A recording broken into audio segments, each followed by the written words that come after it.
Ja sitten vain kiekkoa sinne maalin eteen. Sekä tässä ainoa lääke on nyt, kun pelataan näitä ratkaisevia hetkiä. Tuomo Ruutu, sinne Mikko Koivu ja Koivu lyö Suomen finaaliin! Koivu lyö Suomen finaaliin! Ai!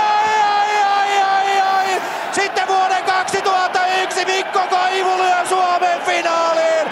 Ja mistä lähti homma liikkeelle? Ville Koistinen ensikertalainen lyö kiekon päätyyn ja Mikko Koivu tulee sinne ja iskee Suomen loppuotteluun.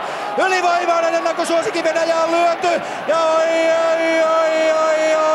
Suomi loppuotteluun jatkoaika maalilla.